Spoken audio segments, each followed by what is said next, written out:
The Philadelphia Eagles just got major breaking news for their offensive coordinator search, and we're talking about that on today's edition of Philadelphia Eagles Now. My name is Chase Sr., and as always, no matter where you are, how you're tuned in, thank you so much for making today's show a part of your day. And as part of this conversation, are the Eagles in trouble going into 2026? Is this Eagles offensive coordinator job desirable? Are candidates looking to stay away from this dynamic and power structure here of Nick Sirianni, Jalen Hurts, Jeffrey Lurie, and Howie Roseman? Dianna Russinni with this report this morning that the Eagles are now conducting their offensive coordinator search with the understanding that Brian Daboll, who interviewed yesterday, wants the Bills head coaching job. If he doesn't land that Bills head coaching job, to team back up with Josh Allen, Daboll is expected to wind up in Tennessee with the Titans as the offensive coordinator for Cam Ward under Robert Saleh, who got that head coaching job with Tennessee 2 nights ago into the wee hours of yesterday morning as we record this show on Wednesday, January 21st. And when I saw this tweet from Dianna Russinni, who was on WIP yesterday, I thought the interview was pretty good, and she does a good job as an NFL insider for The Athletic. My immediate reaction was Brian Daboll, who is close with Nick Sirianni, who Nick Sirianni has said about Daboll is a mentor to him, and they coached with one another all the way back in 2012 with the Kansas City Chiefs, does not want the Eagles offensive coordinator job. And if Daboll can get the Bills head coaching job, of course that's a no-brainer for him, right? He wants to be a head coach in this league. He worked under Nick Saban and Bill Belichick. He's been an offensive coordinator for a couple of teams like Kansas City and the Bills. He turned and developed Josh Allen into the player who he is today, and after getting fired by the New York Giants, the goal for Daboll is to become a head coach once again. And going to Buffalo, where he has familiarity with the GM, the owner, Josh Allen, where he helped to direct a lot of top 10 offenses with Buffalo, that would be a great job for him. But if he can't land that head coaching job, Brian Daboll would rather coach the Tennessee Titans with an awful owner with a murky future over the Philadelphia Eagles. Now, Tennessee is somewhat desirable in the sense that they're number one in the NFL in cap space with $93 million. That'll be over $100 million when the offseason officially gets underway. They're opening up a new stadium in 2027. Anybody who's been to Nashville knows that going to that city is an absolute blast. He would have full autonomy on the offense, and Robert Saleh would run the defense. If you come to Philadelphia, Nick Sirianni is going to have some say with what the Eagles want to do on the offensive side of the ball. But if you want to compete for a Super Bowl, if you want to coach in a major market, if you want to become a head coach once again, the Eagles offer you so much of a better opportunity compared to the Tennessee Titans, who in that division, it's winnable, but Jacksonville is better right now by a pretty wide margin. Houston has one of the best defenses in the NFL. That Colts roster, it's pretty talented. They just need to find a quarterback. Tennessee is in the barrel of the AFC South. So that's the Daboll component of this. Then there's the Mike McDaniel component. And all of this with Daboll comes after Mike McDaniel pretty much turned down the Eagles, had no interest in their offensive coordinator job. He did interview virtually with Philadelphia a couple of days ago, but he's taking the Chargers offensive coordinator job. And the Eagles clearly had a lot of interest in Mike McDaniel. He was at the top of their list to replace Kevin Patullo. Jeff Darlington of ESPN with this report that the Buccaneers and the Eagles both pursued McDaniel as their top OC target. The Bucs were especially diligent in their courtship, and McDaniel was very engaged with them throughout the process. Ultimately, the lure of getting back to California and coaching Justin Herbert proved strongest. And if I'm Mike McDaniel, you get to team up with Justin Herbert. I'm frankly excited to see what he can do. You know what's funny, though? There was a tweet the other day, Justin Herbert, all of the offensive coordinators who he's had. It included Shane Steichen and Kellen Moore. 2 offensive coordinators who Justin Herbert failed with, Jalen Hurts made it to a Super Bowl with. In Steichen and Moore, he outplayed Patrick Mahomes in both of them, won a Super Bowl last year with Kellen Moore, and was Super Bowl MVP. I don't want to go full negative here. A positive combating the negative throughout all of this. Mike McDaniel didn't want the OC job. Okay. But I am glad that the Eagles at least showed interest, because what that tells me is they are interested in growing the offense, evolving the offense, pushing Jalen Hurts outside of his comfort zone. They clearly, and Nick Sirianni as well, they want to do things differently on the offensive side of the football. That's refreshing. Side note with McDaniel, by the way, the personalities of him and Jim Harbaugh, two of the more entertaining personalities in football, that is going to be a very fun dynamic. Going back to Daboll. The Daboll thing does surprise me at least a little bit, that he has no interest in becoming the Eagles' next offensive coordinator. For what it's worth, I do think that he does get that Bills job to reunite with Josh Allen. I think he's probably the best candidate there, him or Joe Brady. That's who my money is on. But again, Daboll would rather coach the Tennessee Titans over the Philadelphia Eagles, which brings us to the thought process of, is this Eagles offensive coordinator job desirable? Are Nick Sirianni and Jalen Hurts scaring candidates away? Are candidates scared to coach in the city of Philadelphia? We're going to tackle that. We're going to have a great conversation coming up just around the corner. And if you plan on hanging out for that, I want you to type real one down in the comment section, because you don't want to miss it. Today's Philadelphia Eagles Now, by the way, is sponsored by Bubs Naturals Collagen Peptides. I just put a scoop into my coffee. That is a part of my daily routine every single day.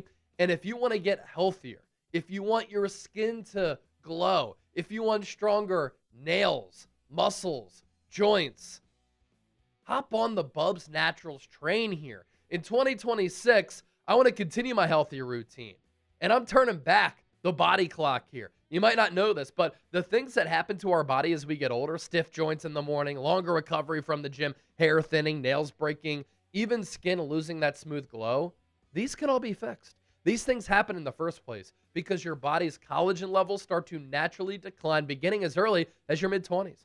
Collagen is often referred to as the glue that holds our bodies together. So you can imagine that a decline in collagen production as you age has some big impacts on your body. That's where Bubs Naturals Collagen Peptides come in. Bubs helps to restore collagen levels closer to what your body naturally had in its youth. So your joints feel stronger, your hair and nails grow healthier, and your skin looks smoother. Bubs has added a new meaning to new year, new me in 2026 by actually helping us and our bodies feel younger. No junk, zero sugar, sweeteners, or fillers. That's big for me. Third-party tested, NSF certified for sport, Whole30 approved, so you know it's clean and trustworthy. Sustainably sourced from grass-fed pasture-raised cattle, and it mixes seamlessly. You can dissolve this in coffee like I do, water, or smoothies without taste or clumps. Over 100,000 five-star reviews and happy customers, voted 2024's best collagen by Health.com. So here's the deal. Live better longer. For a limited time, our listeners are getting 20% off at Bubs Naturals by using the code CHAT at checkout. Use that code CHAT at checkout and you're all set. After you make your purchase, they'll ask you where you heard about them. Please support our show. Tell them that Philadelphia Eagles Now, Chase Sr. and Chat Sports sent you. All right, let's move forward here. Examining the truths here. We all know Philadelphia is a pressure cooker. Philadelphia is a very hard city to coach in. You have the media pressure, which is different than any other city in America. This fan base is not just passionate. They're extremely knowledgeable and they're loud. So when you're the offensive coordinator in Philadelphia, look at Kevin Patullo. He felt the heat. And he even said behind closed doors, everybody is so hard on me. Shoot, some dumbass teenagers went to his house and they egged his crib after that Black Friday loss to the Chicago Bears because they weren't happy with this offense. I agree. I wouldn't throw eggs at his house, but the offense all year was a very frustrating watch. Candidates know that. The pressure is a lot to deal with in this city. There's also an organizational power structure that is very unique. I wouldn't say that Jeffrey Lurie is a meddling owner. In fact, I think he's one of the best owners in professional sports, but he has a lot of say and sway. He's helping Nick Sirianni make this decision for who the Eagles hire as offensive coordinator. Howie Roseman has a lot of power and pull, and Nick Sirianni is a very polarizing head coach. The veteran players on this Eagles roster also have a lot of say, and they've earned that because they're terrific players in their own right. They've been around this organization for a little while, and shoot, this offensive core just won a Super Bowl last February. And going back to that question that I had posed, is this Eagles offensive coordinator job desirable? I think it is for sure.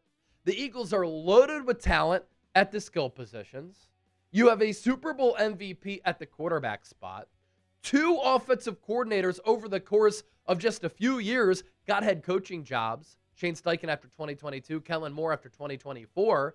You have the best general manager in football to help you build an offensive core. Nick Sirianni has made it to the playoffs in 5 years as a head coach, 4 straight years of double-digit win seasons, 2 Super Bowl appearances, and a Super Bowl championship. The Eagles also always invest in their offensive line. Jeffrey Lurie, I think, is the best owner in the NFL. Philadelphia is a major market to get attention and buzz if you want to become a head coach at some point. You're going to play in a ton of primetime games where the Eagles draw ratings. And do you want to compete for a Super Bowl? If you want to compete for a Super Bowl and also deal with some pressure but coach an extremely talented team, come to Philadelphia and don't be scared. Now that Brian Daboll is out the mix, Mike McDaniel out of the mix, and it looks like Todd Monken is either going to get that Browns head coaching job or he's going to follow John Harbaugh to the New York Giants. These are my top Eagles offensive coordinator candidates right now. Joe Brady, former OC for Buffalo. He interviewed for the Eagles head coaching job in 2021, and as we know, the Eagles hired Nick Sirianni. I love what he's done with Buffalo. He's made that offense more balanced, and they become better because they were so pass-happy and Josh Allen reliant under Ken Dorsey. Charlie Weiss Jr., the offensive coordinator for LSU, following Lane Kiffin there. He was the OC the last couple of years at Ole Miss.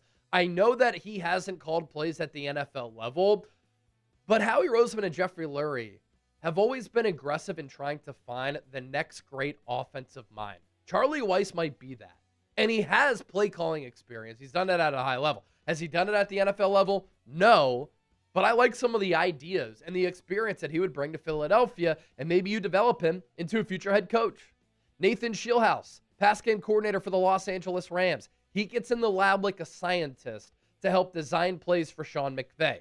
A concern there, he doesn't have any play calling experience, but I think the Eagles should swing for the fences, and Shieldhouse is a candidate to help you do that. And the ceiling could be extremely high. Bobby Slowick, pass game coordinator for Miami, Kyle Shanahan disciple, worked under Mike McDaniel. When C.J. Stroud had that great rookie year, Bobby Slowick was the play caller. You're going to see a lot of modern-day offensive concepts. Kyle Shanahan's offense is always prioritized running the football. And I know that Slowick and Stroud struggled a little bit in 2024, but Stroud was awful at the end of 2025. I think the Texans miss Slowick. And then Davis Webb, who our Raiders report host, Mitchell Rentz, thinks that he's a serious candidate to get that Raiders head coaching job to pair up with Fernando Mendoza if the Raiders take him number 1. But Davis Webb, the quarterback's coach for Denver, he is shooting up hot boards to become a potential offensive coordinator or a head coach working under Sean Payton and developing Bo Nix. Now, Zac Robinson is certainly a candidate. He was the first known candidate who the Eagles interviewed. Falcons OC, used to work at Pro Football Focus, worked under Sean McVay. I'm not as high on Zac Robinson as other people, and I tweeted this out the other day. Surprising to see so many people wanting the Eagles to hire him. He's from the Sean McVay tree. Cool. That's intriguing. The Falcons were second in pre-snap motion. That would also be refreshing to see. It's a plus that he's an experienced play caller. But a lot of the issues that Kevin Patullo had, Zac Robinson also has had. Lack of play calling feel, lack of play calling sequencing, and being lost as a play caller on third down. The Falcons last year, with Kyle Pitts, Drake London, Bijan Robinson, a good offensive line, and a much improved defense, they were 30th in the NFL in third down conversion rate at 33.3%. The Eagles were not much better, ladies and gentlemen, 24th in the NFL at 36.7%. Some of that had to do with first down and second down efficiency, but the Falcons also lack some of that. I think there are clearly better offensive coordinator options out there. Don't forget to give me a follow on X, Instagram, TikTok, at Chase_Senior. I'm giving you so much Eagles coverage over there. You can also give me a follow on Facebook, Chase Senior Chat Sports. The platforms are booming.